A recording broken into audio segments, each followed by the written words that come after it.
Hello student, कल के video में अपन ने आवेश का क्वांटीकरण क्या होता है ये जाना था और किसी पदार्थ पर आवेश की मात्रा किस प्रकार से ज्ञात करते हैं ये फॉर्मूला अपन लोगों ने सीखा था। Q बराबर प्लस माइनस का n। आज इस आवेश के क्वांटीकरण से रिलेटेड एक दो न्यूमेरिकल अपन को पढ़ने हैं जिससे अच्छी तरह से ये टॉपिक अपने समझ में आ जाए। अपना क्वेश्चन है अगला। मैंने आपको कहा किसी पदार्थ को 1 कूलाम आवेश देना है, प्लस का 1 कूलाम आवेश आपको देना है। बताओ, प्लस का 1 कूलाम आवेश देने के लिए आप लोग उस पदार्थ से कितने इलेक्ट्रॉन निकालोगे। मतलब आपसे इलेक्ट्रॉनों की संख्या पूछी जा रही है। फॉर्मूला आपका है Q बराबर प्लस माइनस एन। यहाँ पे Q का मान आपको रख देना है और E की वैल्यू आपको पता है 1.6 इंटू 10 की पावर माइनस का 19 गुना रखते हैं यहाँ पे। तो Q की जगह 1 कूलाम बराबर N की वैल्यू आपसे पूछी जा रही है। E की वैल्यू अपन जानते हैं 1.6 इंटू 10 की पावर माइनस का 19 गुलाम। आपको N का मान निकालना है, सो इसका आप लोग इधर भाग दे देना। ओके, तो 1 गुलाम अपॉन 1.6 इंटू 10 की पावर माइनस 19 गुलाम। ठीक है बच्चों, गुलाम से गुलाम आपका कट गया तो Q का मान आप इलेक्ट्रॉनों की संख्या आपके सामने कितनी आ गई, तो इसको अपन लोग कैलकुलेट करते हैं। तो इसको कैलकुलेट करने पर आप लोगों को n का मान कितना मिलता है। n बराबर यहाँ से आप लोग 10 की पावर माइनस 19 जो है इसको ऊपर ले जाओ, प्लस में हो जाएगी। यहाँ से आप लोग इस पॉइंट को हटाओगे तो ये बन गया 10 अपॉन 16 और इंटू 10 की पावर 19 ऊपर जाके हो गई प्लस में। ठीक है बच्चों, अब आप लोग 10 में 16 का भाग नहीं जा रहा, इस 19 में से एक जीरो इसको दे दो तो ये 100 बन गया। तो n बराबर आपने लिखा 100 बटा 16 गुना 10 की पावर 18। जब आप लोग इस 16 में इस 100 के अंदर 16 का भाग देते हो तो आपको मिलता है 6.25 इंटू 10 की पावर 18। इतना मान आपको प्राप्त होता है। अब आप लोग क्या करोगे, इस पॉइंट को हटा सकते हो और यहाँ से 2 जीरो लेके इस पॉइंट को हटा देते हो तो आपको इलेक्ट्रॉनों की संख्या का जो मान मिल रहा है वो कितना मिलता है। n बराबर 625 इंटू 10 की घात 16 इलेक्ट्रॉन। ये आपका आंसर है। तो यहाँ एक सोचने वाली बात ये है, वो ये कि किसी पदार्थ को आपको वैसे लग रहा हो, चाहे छोटा मान लग रहा हो वैसे दिखने में, लेकिन रियल में ये 1 कूलाम आवेश यदि किसी पदार्थ को चाहिए ना तो उस पदार्थ को इतने इलेक्ट्रॉन या तो दान करने पड़ेंगे या इतने इलेक्ट्रॉन उसको ग्रहण करने पड़ेंगे। और बेटा लोगों, ये इलेक्ट्रॉनों की संख्या बहुत ज्यादा है, 625 गुना 10 की घात 16 इलेक्ट्रॉन। इसका मतलब ये 1 कूलाम कोई छोटा मोटा आवेश नहीं है, ये 1 कूलाम आवेश की मात्रा, ये 1 कूलाम बहुत ज्यादा बड़ा आवेश है। ठीक है, तो ये एक न्यूमेरिकल आपको करना है 1 कूलाम आवेश वाला। अगला एक और करते हैं।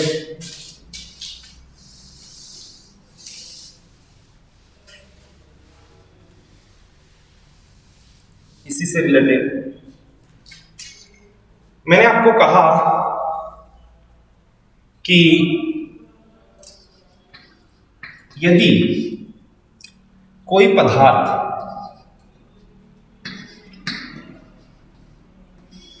10 की घात 8 इलेक्ट्रॉन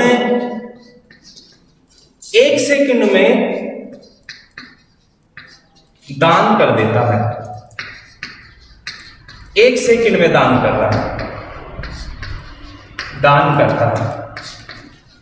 यदि कोई पदार्थ 10 की घात 8 इलेक्ट्रॉन 1 सेकंड में दान करता है तो बताइए वो पदार्थ 1 कूलाम आवेश ग्रहण करने के लिए कितना समय ले लेगा। उस पदार्थ को 1 कूलाम आवेश देने में कितना समय लग जाएगा। अब क्वेश्चन आप समझना थोड़ा सा। तो 1 कूलाम आवेश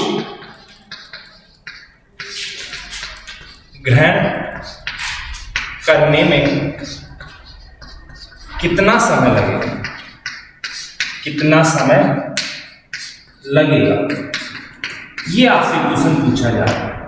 यदि कोई पदार्थ इतने इलेक्ट्रॉन एक सेकंड में दान करता है तो वो पदार्थ इतना कूलाम आवेश को उसको चाहिए, बताओ वो कितना समय लेगा इतना सा आवेश ग्रहण करने में।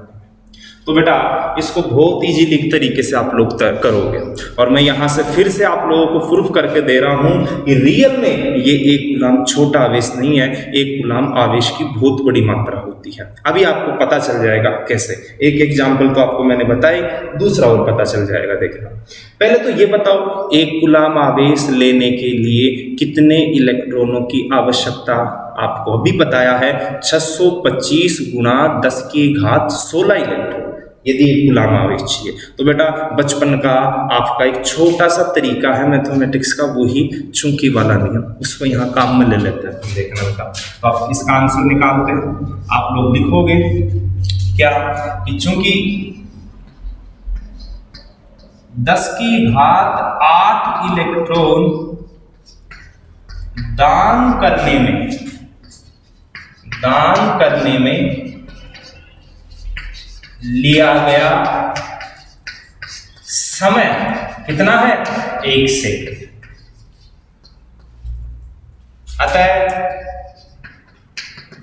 एक इलेक्ट्रॉन दान करने में कितना समय लेगा, एक इलेक्ट्रॉन दान करने में कितना समय लेगा, तो एक इलेक्ट्रॉन दान करने में लिया गया समय, तो एक इलेक्ट्रॉन दान करने में लिया गया समय हो गया 1 सेकंड, और बटा 10 की घात 8 बटे में चला जाएगा, तो 10 की घात 8 इलेक्ट्रॉन, 10 की घात 8।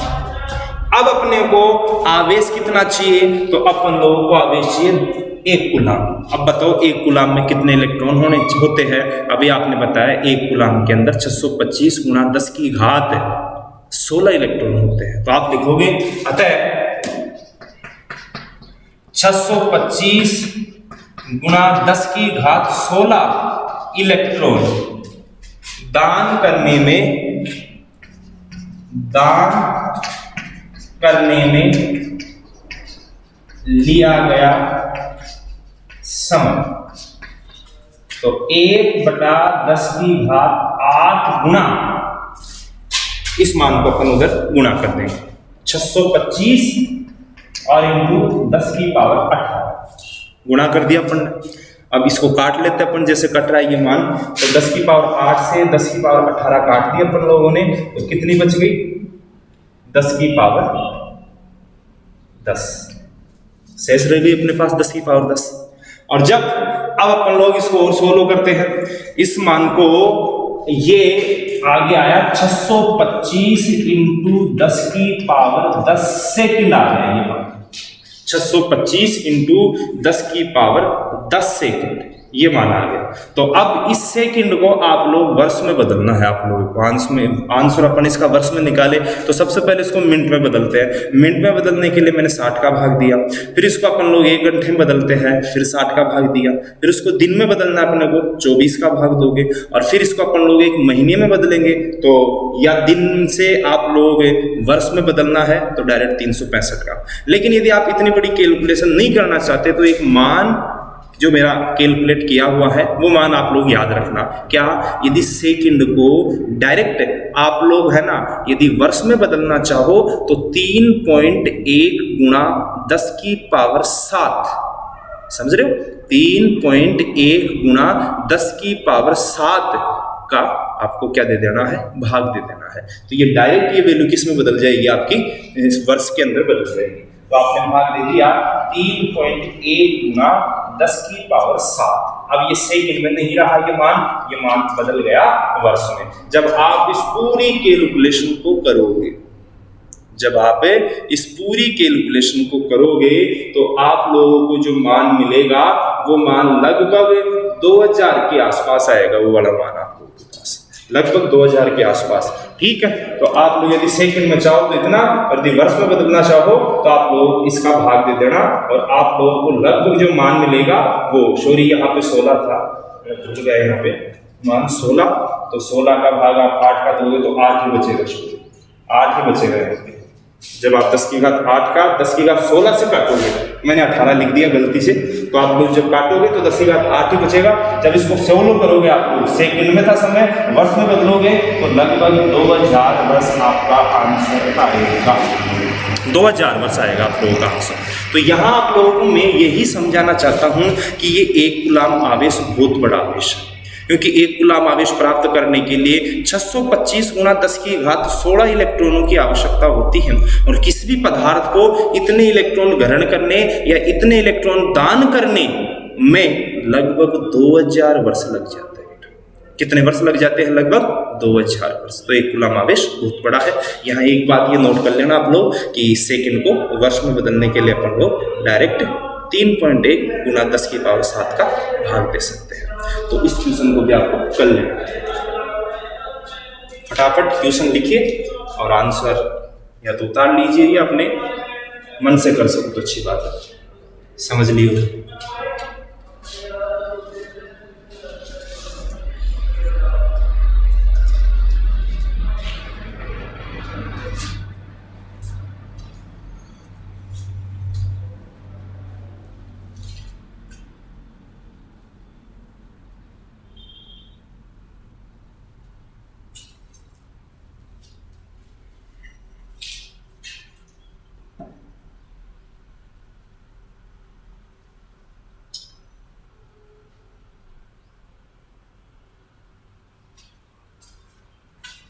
चलो बेटा अगला क्वेश्चन देखो, इससे रिलेटेड क्वांटीकरण के अपन एक दो क्वेश्चन और करते हैं जिससे ये अच्छी तरह से अपने को समझ में आ जाए।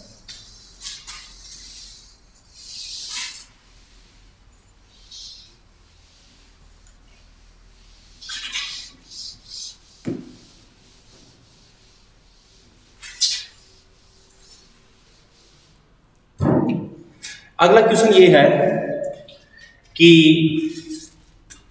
आपको कहा जाए कि किसी तार के अंदर 1 एम्पियर की धारा प्रवाहित हो रही है। किसी चालक तार में 1 एम्पियर की धारा प्रवाहित हो रही है। आपको बताना है बेटा कि बताओ उस चालक तार में कितने इलेक्ट्रॉन गति कर रहे हैं। इलेक्ट्रॉनों की संख्या आप लोगों को बतानी है।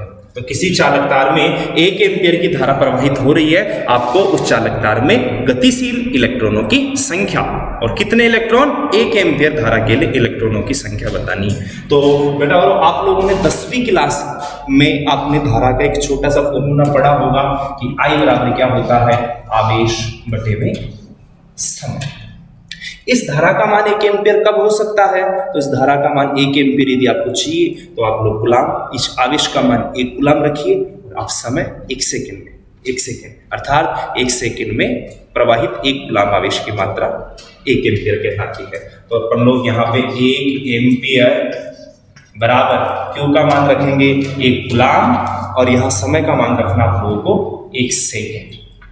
आपसे पूछ रहा है कि 1 एम्पियर की धारा प्रवाहित करने के लिए आप लोगों को कितने इलेक्ट्रॉनों की संख्या चाहिए। तो आप लोगों से इलेक्ट्रॉनों की संख्या पूछी जा रही है। तो इलेक्ट्रॉनों की संख्या ज्ञात करने के लिए आप लोग यहाँ इस 1 कूलाम, ये जो आवेश है, इस आवेश का मैं फॉर्मूला रख रहा हूँ। यहाँ पे देखना, आप लोग जानते हो आवेश का फॉर्मूला Ne।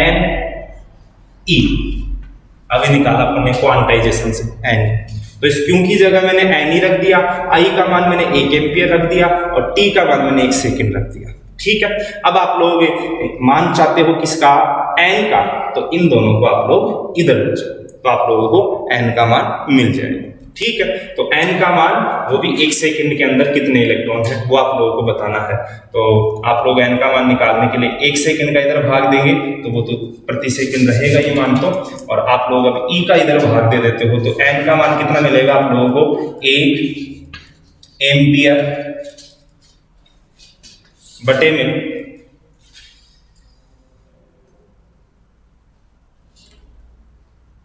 ई का भाग दे रहे हो तो ई का मान है 1.6 गुणा 10 की घात माइनस का 19 कूलाम और साथ में इधर सेकंड भी था आपका मात्रा, तो सेकंड जाएगा ऊपर।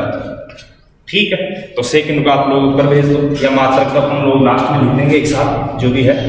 आप लोग यहाँ पे इसका भाग दो, ई का इधर भाग दे रहे अपन लोग, तो ई का इधर भाग देने पर ये वही मान आ गया कितना 625 गुणा 10 की घात 16 इलेक्ट्रॉन कितनी सेकंड में?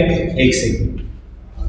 क्योंकि आप लोगों को बोल रहा है कि धारा का मान 1 एम्पियर है, आप लोग बताओ 1 एम्पियर धारा के लिए कितने इलेक्ट्रॉन लोगे? तो 1 एम्पियर धारा के लिए 1 सेकंड में कितने इलेक्ट्रॉन जा रहे हैं? तो अपन लोग n का मान निकालना है, e का मान का इधर अपन लोग इधर भाग दे देंगे, तो e का मान भाग देने पर आप लोगों को ये वाली वैल्यू प्राप्त हो जाएगी।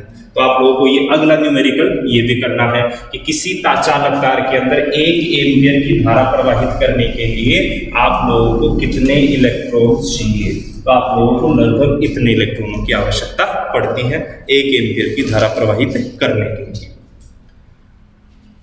चलो एक न्यूमेरिकल और करते हैं अपन लोग यहाँ पे। अगला न्यूमेरिकल है कि 1 मोल इलेक्ट्रॉन का आवेश कितना होता है? 1 मोल इलेक्ट्रॉन का आवेश कितना होता है, यह आप लोगों को बताना है। 1 मोल इलेक्ट्रॉन का आवेश कितना होता है, इसको बताना आप लोगों को। तो 1 मोल इलेक्ट्रॉन का आवेश ज्ञात करना है आप लोगों को। तो 1 मोल इलेक्ट्रॉन का आवेश मतलब क्या है कि इलेक्ट्रॉनों की संख्या है ना, इलेक्ट्रॉनों की संख्या वो 1 मोल है। अब आप लोगों को 1 मोल का मान तो पता होना चाहिए। 1 मोल का मान होता है 6.023 गुणा 10 की पावर 23। तो इसका मतलब अपने पास इलेक्ट्रॉन की संख्या कितनी है? 6.023 गुणा 10 की पावर 23 इतने इलेक्ट्रॉन है। तो बताओ इतने इलेक्ट्रॉनों होगा, इतने इलेक्ट्रॉनों का आवेश कितना हुआ? तो इतने इलेक्ट्रॉनों का आवेश हो गया Q बराबर, सूत्र है अपना Q वाला, तो Q बराबर NE। अब Q का मान, आवेश का मान पूछ रहे, तो Q बराबर N इलेक्ट्रॉनों की संख्या ये रही 6.023 गुणा 10 की पावर 23 और गुणा E का मान, तो E का मान कितना? 1.6 गुणा 10 की पावर माइनस का 19। ठीक है, जब इसको आप लोग सोल्व करोगे तो इसको सोल्व करने पर आप लोगों को इसको पहले पॉइंट आप सोल्व कर लोगे, पूरी कैलकुलेशन आप लोग कर लोगे। तो जैसे ये घाते आप लोग काट लेते हो सबसे पहले, तो 10 की पावर बच गई कितनी? प्लस का 4। फिर आप लोग इन पॉइंटों को उठाओगे तो यहाँ 3 अंक छोड़ के पॉइंट लग रही है, तो नीचे जाएगा 3 जीरो। यहाँ 1 अंक छोड़ के पॉइंट लग रही है, तो नीचे 1 जीरो।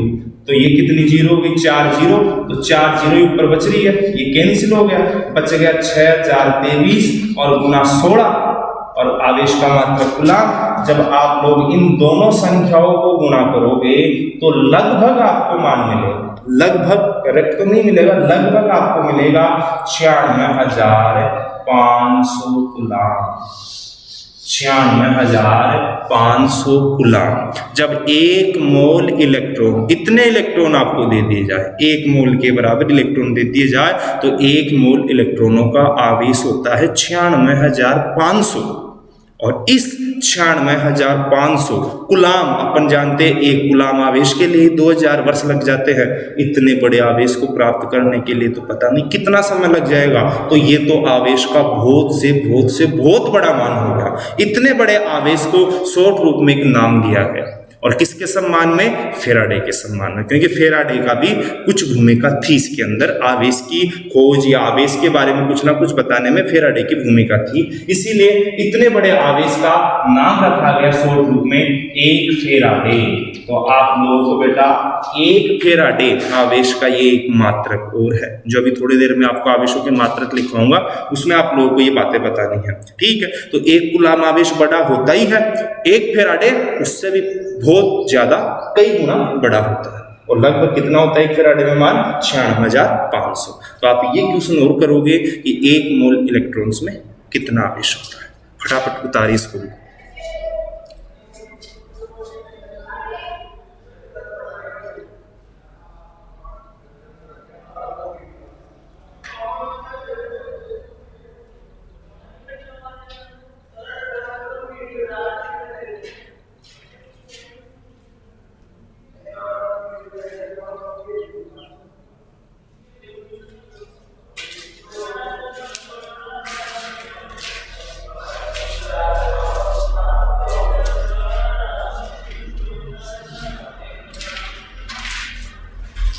चलो बेटा आगे देखो, ये आवेश के क्वांटीकरण से रिलेटेड 2-3 क्वेश्चन जो आपको आने चाहिए। अब एक छोटी सी सोचने वाली बात है कि आवेश पदार्थ पे ही आता है, पदार्थ का द्रव्यमान होता है, आवेश लाने का काम इलेक्ट्रॉन करता है, इलेक्ट्रॉन का द्रव्यमान भी होता है। तो बताइए क्या किसी पदार्थ को आवेशित करने के दौरान उस पदार्थ के द्रव्यमान में परिवर्तन होता है क्या? क्योंकि अपन जानते हैं जब भी किसी पदार्थ को आवेशित करते हैं अपन, तो एक पदार्थ में से इलेक्ट्रॉन निकलता है वो धनावेशित कहलाता है, एक पदार्थ में इलेक्ट्रॉन आ जाते हैं वो ऋणावेशित कहलाता है, और एक इलेक्ट्रॉन का द्रव्यमान होता है, चाहे वो बहुत कम हो लेकिन होता जरूर है। तो आपसे क्वेश्चन यही पूछा जा रहा है, क्या पदार्थ के आवेशन के दौरान पदार्थ के द्रव्यमान में कोई परिवर्तन हो रहा है क्या? तो मैंने आपको कहा कि इलेक्ट्रॉन का द्रव्यमान होता है 9.1 गुणा 10 की पावर माइनस का 19 द्रव्यमान है केजी। इतना द्रव्यमान इलेक्ट्रॉन का होता है। ये कोई उदासीन पदार्थ है जिसका प्रारंभिक द्रव्यमान अपन लोग मान लेते उदासीन का m1 है। अपन जानते हैं इसमें से मैंने इलेक्ट्रॉन निकाल दिए, इसने इलेक्ट्रॉन दान कर दिए, तो सीधी सी बात है इलेक्ट्रॉन दान कर दिए तो ये धनावेशित हो गया और इसका द्रव्यमान बदल गया m2। इसने इलेक्ट्रॉन ग्रहण किए तो ये ऋणावेशित हो गया और माना इसका द्रव्यमान है m2।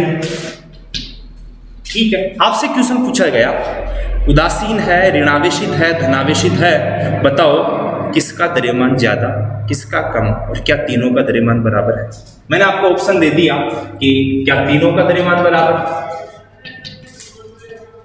या पहले का ज्यादा दूसरे का कम तीसरे का कम, या दूसरे का ज्यादा पहले का इससे कम फिर तीसरे का सबसे कम, और या तीसरे का ज्यादा पहले का इससे ज्यादा वो इससे कम और दूसरे का इससे भी कम।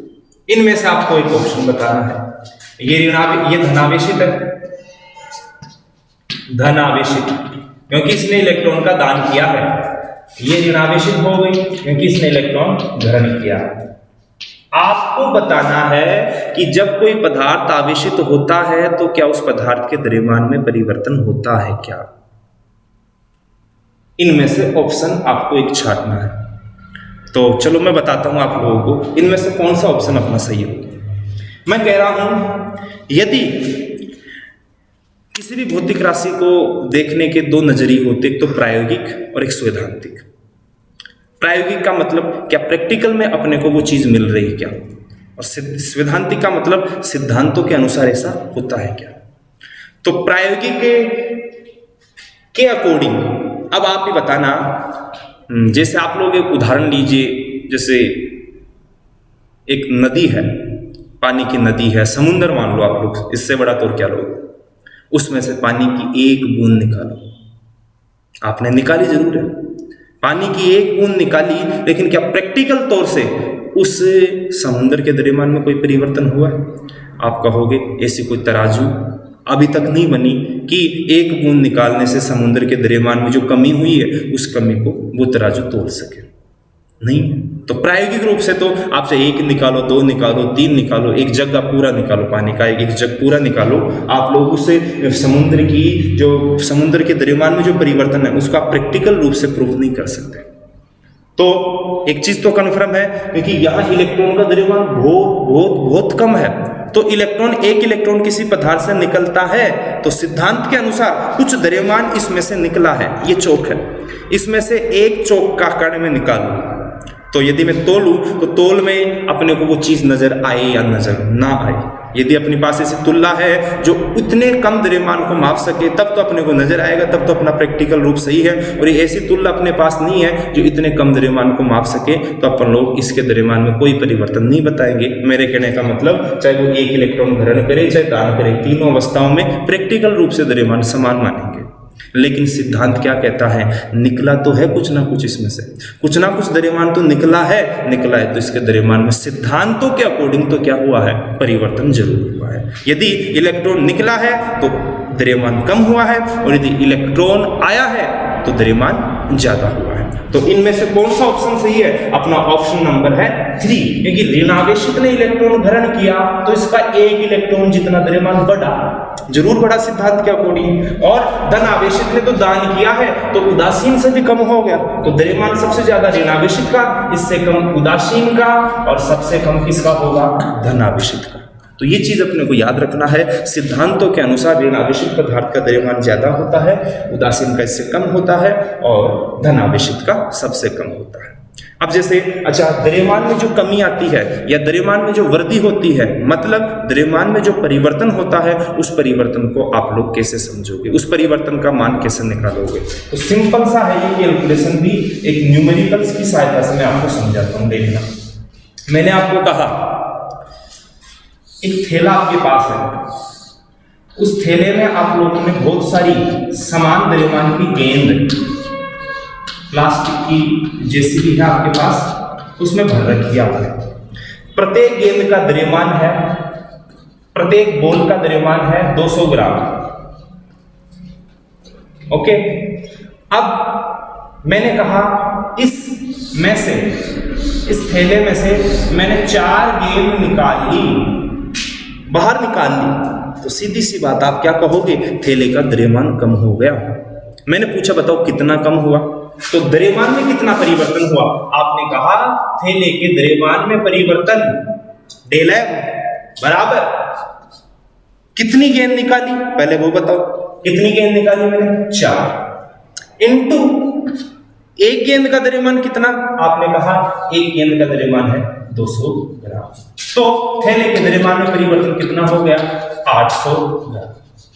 तो इसका मतलब आप इसी प्रकार से यहाँ इलेक्ट्रॉन भी काम करके इलेक्ट्रॉन के लिए भी कैलकुलेशन कर रहे हो। माना ये कोई पदार्थ है, इसी को आप पदार्थ मान लेते हैं, इसमें से अपन ने 1 इलेक्ट्रॉन निकाल लिया, या इसमें 1 इलेक्ट्रॉन दान दे दिया, इसको इलेक्ट्रॉन दे दिया, तो अब बताओ इसके द्रव्यमान में परिवर्तन कितना हुआ। तो द्रव्यमान में परिवर्तन का सूत्र आप क्या बनाने जा रहे हो, आपको बस इतना पता लगाना है कि कितने इलेक्ट्रॉन दिए हैं या कितने इलेक्ट्रॉन लिए हैं। जैसे डाली गई या निकाली गई गेंदों की संख्या, तो नंबर ऑफ, जैसे गेंद की संख्या तो नंबर ऑफ इलेक्ट्रॉन्स की संख्या इनटू 1 गेंद का द्रव्यमान, वैसे ही 1 इलेक्ट्रॉन का द्रव्यमान। यह फॉर्मूला आप लोगों को याद रखना है, किसके लिए, आवेशन के दौरान पदार्थ के द्रव्यमान में होने वाले परिवर्तन के लिए। यह फॉर्मूला आप लोगों को याद रखना।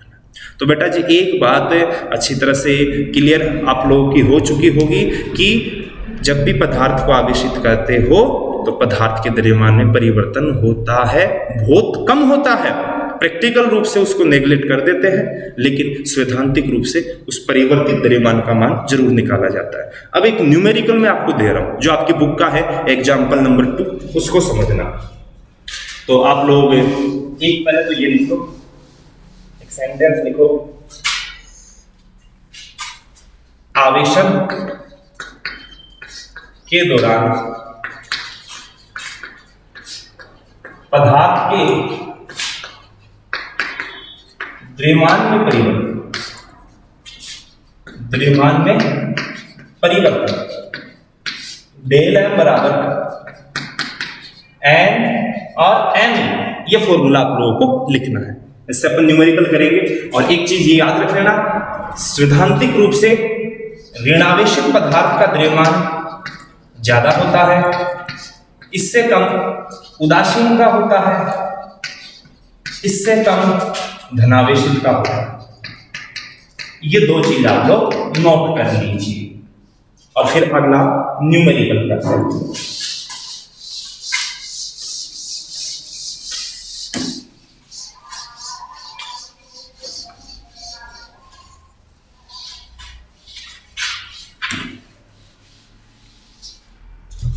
आपकी किताब का उदाहरण है क्या कि पूछा जा रहा है आप लोगों से कि किसी पदार्थ को आवेशित किया जा रहा है, यह कोई पदार्थ है, इस पदार्थ को आप लोग धनावेशित कर रहे हो, ठीक है। तो इस पदार्थ को आप लोग धनावेशित कर रहे हो, इस दौरान इस पदार्थ के द्रव्यमान में कमी होगी, कितनी?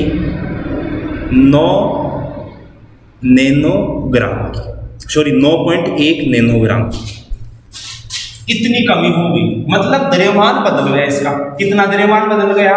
डेल m बराबर 9.1 नैनोग्राम। क्वेश्चन क्या बोल रहा है आप लोगों से कि किसी पदार्थ को आवेशित किया जा रहा है, उस आवेशन के दौरान उस पदार्थ के द्रव्यमान में इतनी कमी हो गई, बताओ उस पदार्थ का आवेश कितना है। तो डायरेक्ट इसने एक क्वेश्चन पूछ लिया आवेश, उससे पहले अपने को एक चीज निकालनी पड़ेगी, क्योंकि जब भी किसी पदार्थ को आवेश देते हैं तो इलेक्ट्रॉन या तो निकलते हैं या इलेक्ट्रॉन आते हैं। तो अपने को यह बताना है इस फॉर्मूले से कि उस पदार्थ ने कितने इलेक्ट्रॉन दान किए, क्योंकि धनावेशित कर रहे हैं यहाँ पे और द्रव्यमान में कमी हो रही है, तो सीधी सी बात उसने दान की। इलेक्ट्रॉनों की संख्या जब पता चल जाएगी अपने को, तो जो क्वांटीकरण वाला फॉर्मूला है अपना Q बराबर NE, इसमें अपन लोग n का और e का मान रख करके उस पदार्थ का आवेश ज्ञात कर लेंगे। तो सबसे पहले अपन लोग इसकी सहायता से इलेक्ट्रॉनों की संख्या निकालेंगे। तो इलेक्ट्रॉनों की संख्या अब अपने को पता है, द्रव्यमान में परिवर्तन, आवेशन के दौरान पदार्थ के द्रव्यमान में परिवर्तन कितना होता है?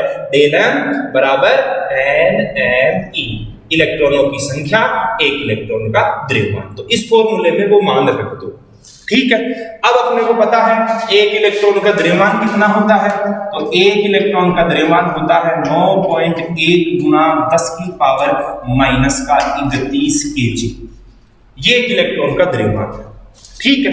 अब एक चीज सुन लो, फिजिक्स में काफी बार आपको ये पहले ही बताई थी, क्या जब भी कोई न्यूमेरिकल करोगे आप, चाहे वो फिजिक्स का हो, केमिस्ट्री का हो, कोई सा भी न्यूमेरिकल हो, कैसा भी न्यूमेरिकल हो, एक चीज गौर करना, उस न्यूमेरिकल में जितनी भी आपको फिजिकल क्वांटिटीज दी जा रही है, क्या उन सभी फिजिकल क्वांटिटीज का जो यूनिट है, उनकी जो मात्रक है, वो सेम पद्धति में है या नहीं है। मतलब या तो वो सारे एसआई पद्धति में लीजिए या वो सारे सीजीएस पद्धति में लीजिए, एक पद्धति में होने के बाद ही आप लोग उस न्यूमेरिकल का आंसर ज्ञात कर सकते हो। यहां देखना, द्रव्यमान में जो परिवर्तन है, वो द्रव्यमान में परिवर्तन तो आपको ग्राम में दिया है, नैनोग्राम में दिया है, और जबकि अपन जानते हैं इलेक्ट्रॉन का द्रव्यमान किस में लिया अपन लोगों ने? किलोग्राम में। तो सबसे पहला काम ये एक पद्धति बनाइए, एक तो एसआई पद्धति में है, एक सीजीएस पद्धति में है, तो इस ग्राम को आप लोग पहले किलोग्राम बनाइए, एक पद्धति बनाइए, फिर अपना न्यूमेरिकल सोल्व कीजिए। तो सबसे पहले अपन लोग इसको सोल्व करते हैं। तो इधर देखना, ये है नैनोग्राम। तो आपको पता है नैनो का मान? नहीं पता? मैं बता देता हूं। नैनो का मान होता है 10 की पावर माइनस का 9, 10 की पावर माइनस का 9, ठीक है। अब ये मान आपको लिखवा दूंगा मैं, नैनो, मिली, माइक्रो, पिको, फेम्टो, ये जो मान है वो अभी थोड़ी देर बाद में आपको आवेश के जब मात्रक लिखेंगे ना तब बता देंगे, ठीक है। तो नैनो का मान होता है 10 की पावर माइनस का 9, तो 9.1 नैनो का मान 10 की पावर माइनस का 9, और ग्राम को किलोग्राम और बनाइए। तो ग्राम को किलोग्राम बनाना है तो अच्छी तरह से जानते हो आप लोग, 10 की पावर -3 से गुणा कर देते हैं, अर्थात 1000 का भाग देते हैं अपन लोग। तो 10 की पावर -3 से गुणा मैंने कर दिया इसको, तो 10 की पावर -3 से गुणा किया और ये मान अपना केजी में हो गया। तो देखो 10 की पावर -9, 10 की पावर -3 गुणा में है तो जुड़ गई, और कितनी हो गई? 10 की पावर -12। तो आप लोगों का जो आपको पदार्थ दिया गया जिसके द्रव्यमान में कमी हुई थी, वो द्रव्यमान में कमी ग्राम में दी गई थी, आपने उसको किलोग्राम में कन्वर्ट कर लिया। अब अपन लोग अपना फॉर्मूला काम में लेते हैं। आवेशन के दौरान किसी पदार्थ के द्रव्यमान में होने वाला परिवर्तन del M is equal to N M E. अपन लोगों को नंबर्स ऑफ इलेक्ट्रॉन चाहिए, नंबर ऑफ इलेक्ट्रॉन्स है, तो एन का मान निकालने के लिए आप लोग एम ई का इधर भाग दोगे तो डेल एम पदार्थ के द्रव्यमान में परिवर्तन आवेशन के दौरान और अपॉन एम ई एक इलेक्ट्रॉन का द्रव्यमान। तो अपन लोग यहाँ वैल्यू रखते हैं, तो n is equal to del m की वैल्यू कितनी है? डेल m की वैल्यू है 9.8 इंटू 10 की पावर माइनस का 12 kg अपॉन m है एक इलेक्ट्रॉन का द्रव्यमान। एक इलेक्ट्रॉन का द्रव्यमान 9.8 इंटू 10 की पावर माइनस का 31 kg। इसको सोल्व कीजिए आप लोग, तो 9.1 से 9.1 कैंसिल और 10 की पावर माइनस को 10 की पावर आप लोग 31 से कैंसिल करते हो तो 10 की पावर माइनस का 19 आपके पास शेष रह जाता है। 10 की पावर माइनस 19 नीचे शेष रहेगा, मात्रक से मात्रक कट गया। 10 की पावर माइनस 19 को आप लोग ऊपर ले जाइए, ऊपर लेके जाएंगे तो किस में हो जाएगा? प्लस में हो जाएगा, ये वाला मान अपन लोगों का। तो नंबर्स ऑफ इलेक्ट्रॉन कितने आ गए आपके पास? 10 की पावर प्लस का 19। इतने इलेक्ट्रॉन जब उस पदार्थ में से निकले ना, तब जाकर के उस पदार्थ का द्रव्यमान इतना कम हुआ, 9.1 गुना 10 की पावर माइनस का 12 किलोग्राम। लेकिन अपना आंसर ये नहीं है।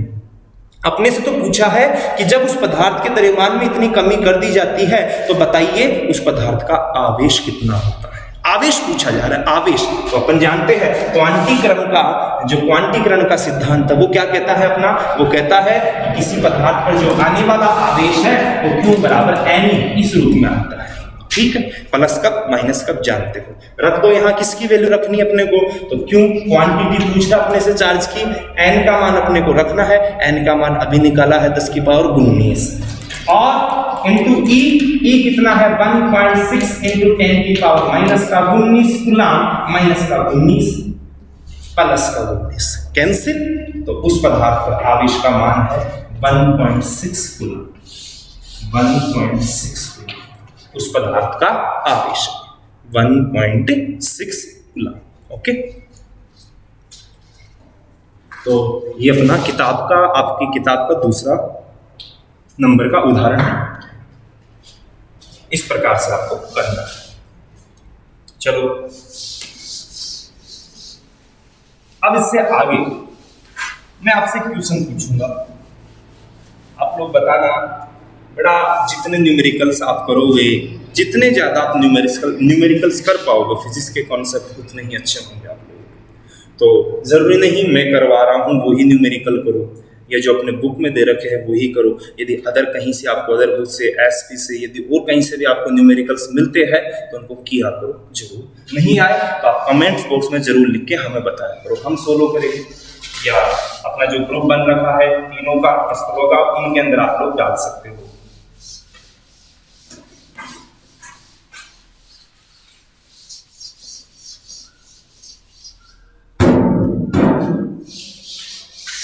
चलो अगला टॉपिक है अपना। उससे पहले एक क्वेश्चन और कंफर्म कर देता है आप लोगों के लिए, वो ये है, आपसे पूछा गया बताओ प्रकृति में कौन सा आवेश संभव है? प्रकृति में कौन सा आवेश संभव है? निम्न में से प्रकृति में कौन सा आवेश संभव है, ये आपको बताना है। मैं 4 ऑप्शन आपको दे रहा हूं, आपको बताना है क्या इन चारों के चारों आवेश प्रकृति में किसी भी पदार्थ पे लाए जा सकते हैं, या इनमें से कोई सा ऐसा आवेश का मान है जो अपन लोग किसी भी पदार्थ पर नहीं ला सकते। चारों में से मान आपको देखने हैं। 1.6 इंटू 10 की पावर माइनस का 21 कूलम, ऑप्शन नंबर 2। 8.2 इंटू 10 की पावर माइनस का 17 कूलम, या 19 ले लेते हैं। ऑप्शन नंबर 3 4.8 इंटू 10 की पावर माइनस का 17 कूलम, ऑप्शन नंबर 4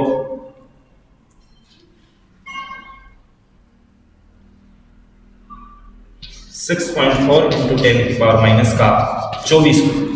बताना आप लोगों को इन चारों मानों में से क्या चारों के चारों मान संभावित मान है, मतलब लाया जा सकता है क्या इनको? ये तीनों आवेश संभव है प्रकृति में, चारों के चारों आवेश संभव है, और या इनमें से कोई ऐसा आवेश है जो किसी भी पदार्थ पर नहीं लाया जा सकता, ये आप लोगों को बताना है। तो इसके लिए आप लोगों को आवेश का क्वांटीकरण का सिद्धांत हेल्प करेगा। इसके अंदर आवेश का क्वांटीकरण का सिद्धांत आप लोगों को अच्छी तरह से याद रखना है और काफी इंपॉर्टेंट है।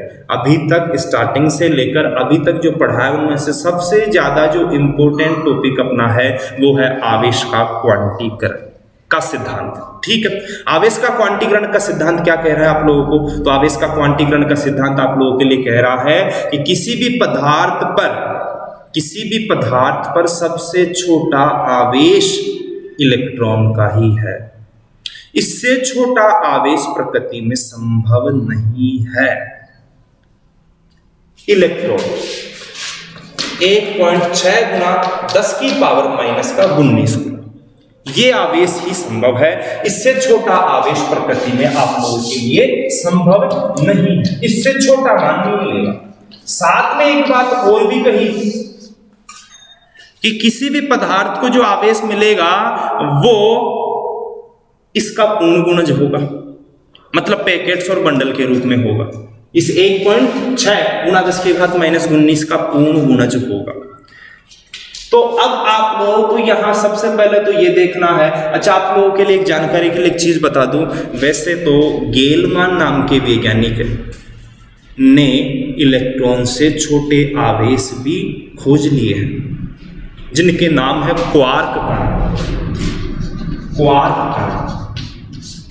इन क्वार्क कणों का आवेश इलेक्ट्रॉन से भी छोटा होता है, लेकिन फिर इलेक्ट्रॉन को ही प्रकृति का सबसे छोटा आवेश को क्यों माना गया है? अच्छा, मैं आपको बता दूं, ये क्वार्क कण दो प्रकार के बताए गेलमान फॉर नॉलेज के लिए। एक है अप क्वार्क कण, एक है डाउन क्वार्क कण। अप क्वार्क कण का चार्ज 2/3 होता है, डाउन क्वार्क कण का चार्ज -1/3 होता है। ये ध्यान रखना आप लोग।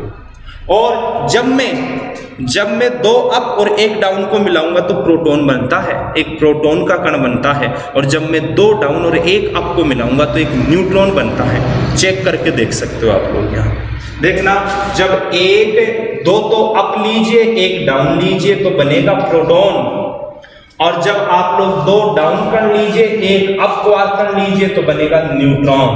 देखना इस प्रकार से अप तो 2 मान जोड़ना है, तीनों कण को जोड़ना है ये, तो 2/3e प्लस 2/3e और माइनस डाउन का है 1/3e।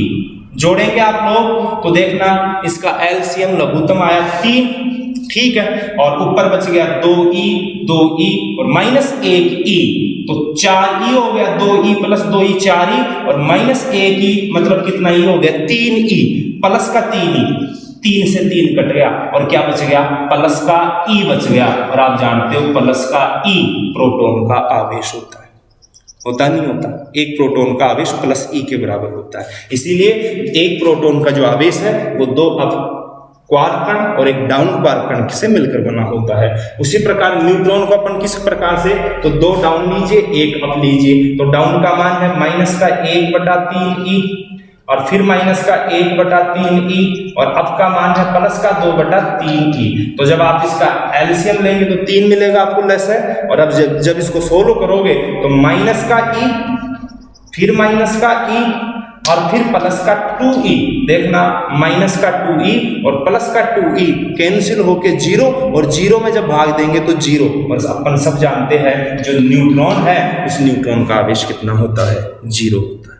कितना होता है? 0। तो वैसे तो क्वार्क कण जो है वो गेलमान के अनुसार इलेक्ट्रॉन से भी छोटे हैं। गेलमान ने इनके मान भी दिए, 2 होते हैं अप और डाउन, लेकिन फिर किसी पदार्थ को आवेशित करने के लिए इनको क्यों नहीं लिया गया?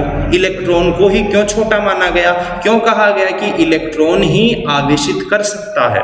उसका कारण है कि इलेक्ट्रॉन एक पदार्थ से दूसरे पदार्थ में जा सकता है, एक पदार्थ से दूसरे पदार्थ में जा सकता है, मतलब बीच के वातावरण में चल सकता है, लेकिन ये क्वार्क कण मुक्त अवस्था में वातावरण में फ्रीली घूम नहीं पाते। जैसे एक पदार्थ से दूसरे पदार्थ में जाएंगे बीच में गायब हो जाएंगे।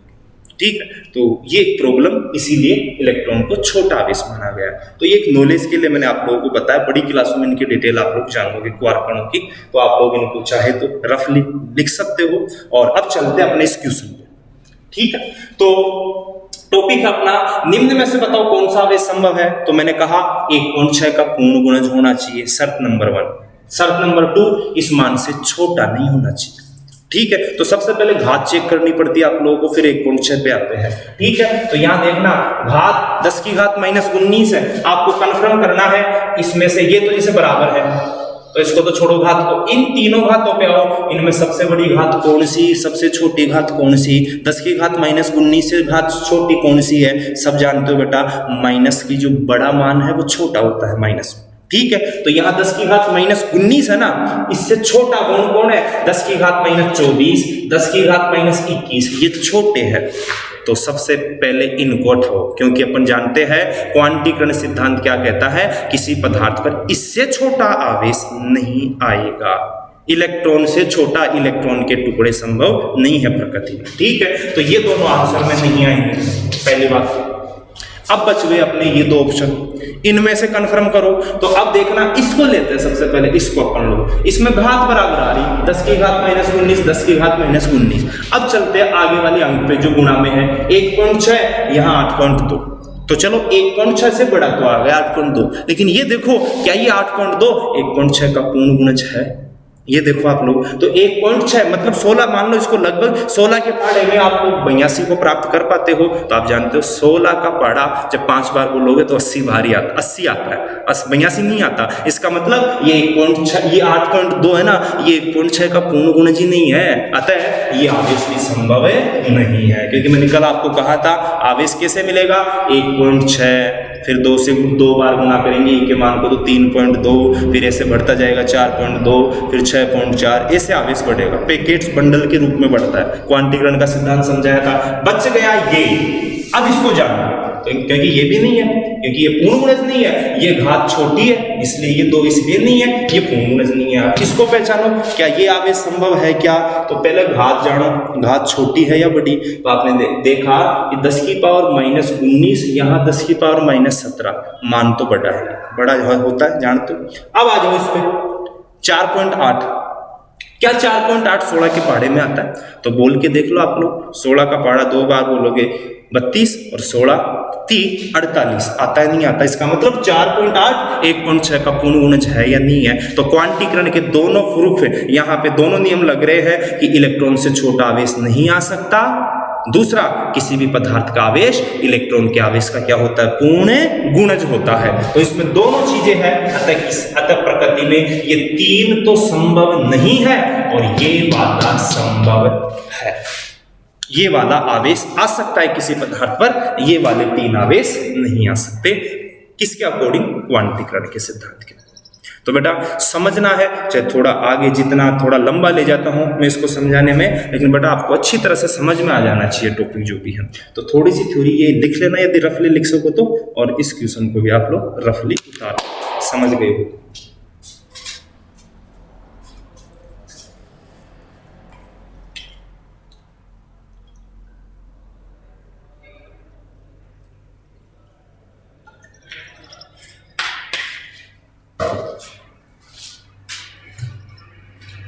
और बेटा आपको जो व्हाट्सएप ग्रुप आपके बना रखे हैं अपन ने स्कूल के, मानपुरा आदर्श ज्ञान विद्या मंदिर के बच्चों का ग्रुप अलग है, राणावास में मोशन कोचिंग क्लासेज के बच्चों का ग्रुप अलग है, चौकीवाड़ के एनवीएफ स्कूल का ग्रुप अलग है। उन सभी ग्रुपों पर, व्हाट्सएप ग्रुपों पर बेटा मैं नोट्स जो है, आप यदि यहाँ से लिख रहे हो तो अच्छी बात है, यहाँ से नहीं लिख पा रहे हो, रह जाते हैं बीच में, तो मैं व्हाट्सएप ग्रुप पे आपको नोट्स भी प्रोवाइड करवा रहा हूँ बच्चों। तो डेली आपको नोट्स भी क्लियर करने हैं और हर वीडियो लेक्चर भी आपको उसी दिन फिनिश करना, उसी दिन उसके न्यूमेरिकल आपको साथ साथ करने हैं। अच्छा मजा आएगा अपने को यदि ऐसा करोगे तो। और मेरे